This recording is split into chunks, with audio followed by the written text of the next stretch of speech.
Greetings, everybody. Thank you for tuning in. It is I, your friend Tyler Ellison, and today I'll be bringing through Ryok. I was wondering when I was going to do this transmission, and now I just feel him wanting to just pour through into the reality. So, without further ado, we're going to let our ET friend speak. I hope you're all doing well. I hope this video finds you well. Sit back and enjoy.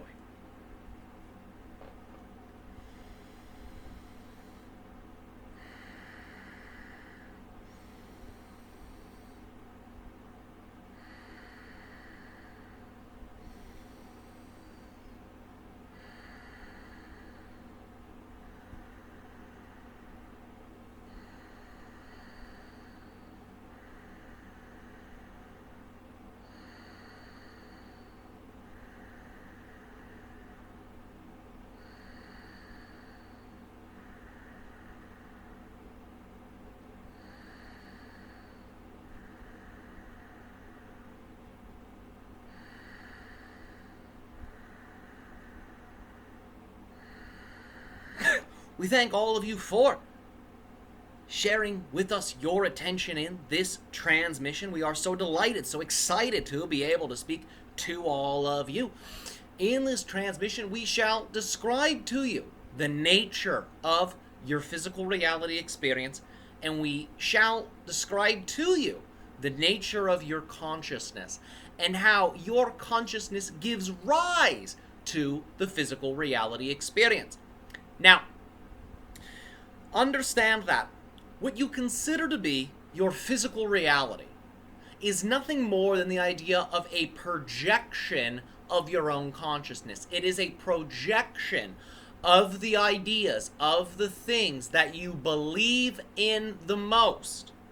In other words, what your subconscious mind is feeding energy into becomes the subject matter that is then projected upon the movie screen that is your physical reality experience.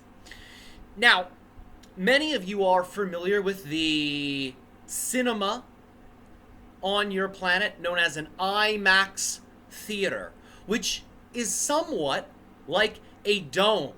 If you go into the theater, it is like you are in a dome room.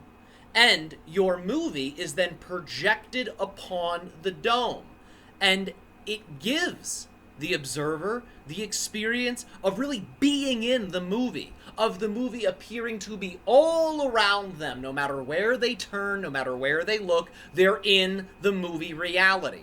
Well, understand, your consciousness projects physical reality in the same way.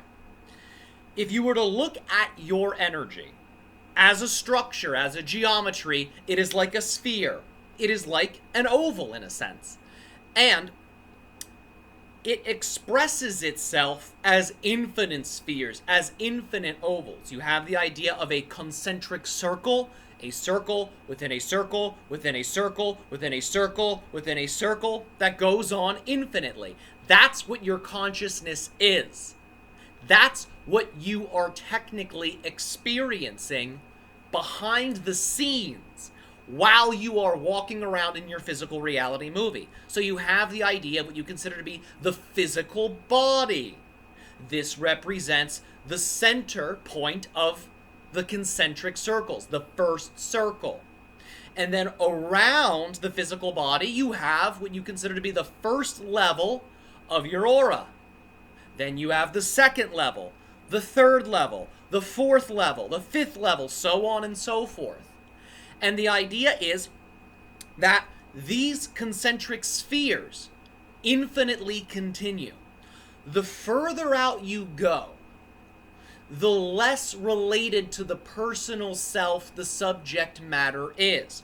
So, for example, the first three spheres around the center one represent levels of consciousness that are related to your physical identity, your physical self.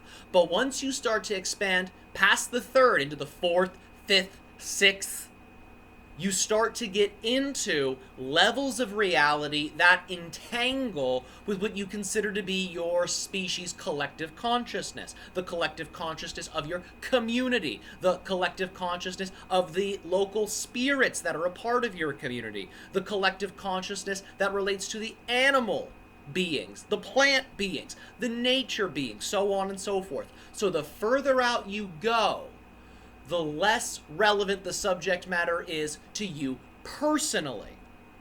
And the idea being that when you expand into those levels, you are experiencing your unique relationship with those less personal subject matters.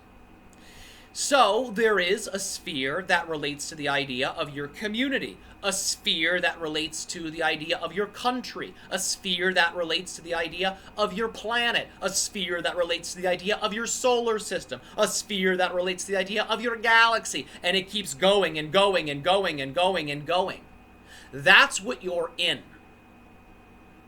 So if you were to really observe your consciousness, it's as if you are an infinite sphere contained within infinite spheres that go on infinitely.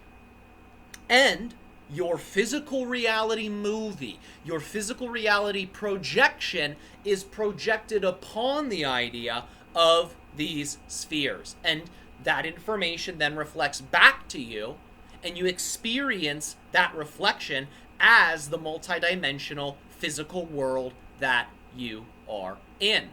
Now, as you shift your energy, as you shift your belief systems, you then shift how you are organizing the energies in these different spheres.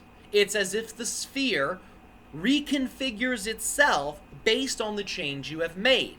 This then triggers a shift in your physical reality movie. So you can then begin to experience changes within the physical reality movie. So these spheres and their contents are not static. They respond to you. Because without you fully being in your body, without you fully taking responsibility for who you are, without you fully following your joy and your passion, you do not have access to those greater spheres.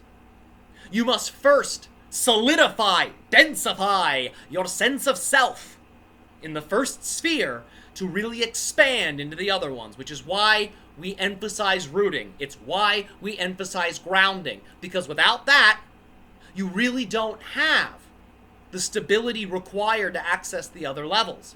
But once you have solidified your relationship with that first sphere, your body, your personal consciousness, your personal purpose, in other words, your personal passion, then you expand into the surrounding ones. And your ability to shift things in your local reality then opens up.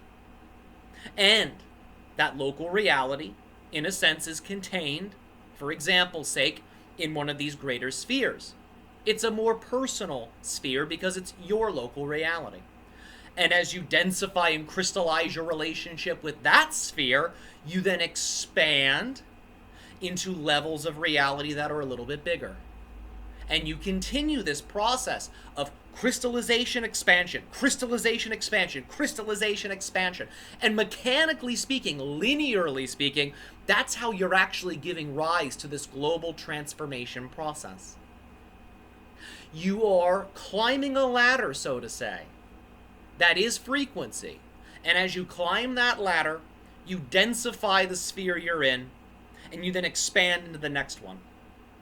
And many of you are working together on this behind the scenes. You might not be aware of it in your physical reality movie, but you recognize these individuals when you speak to them, in person or online even.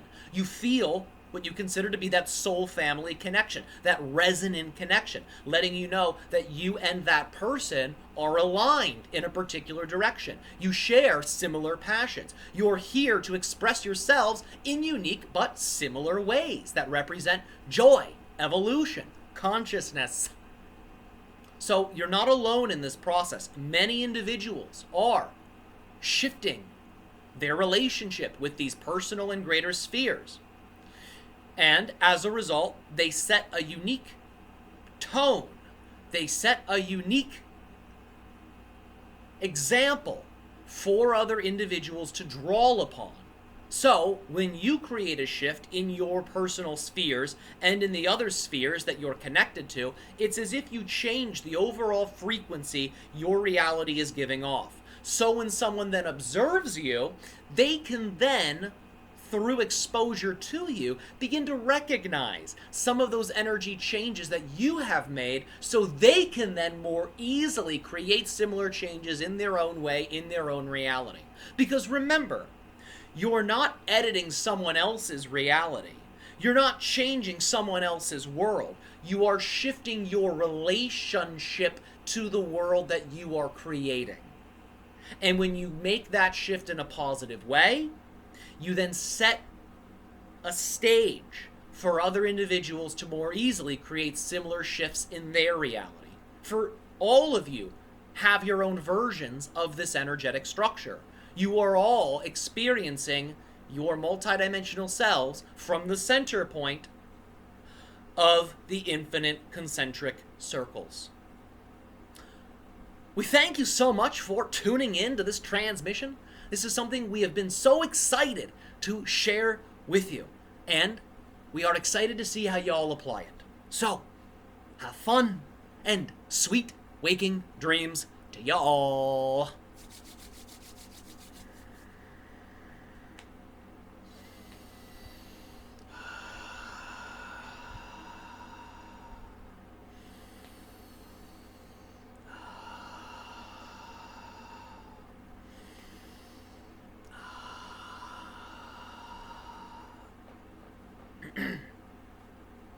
All right, I hope you all enjoyed that transmission. Have a great day, everyone, and talk soon.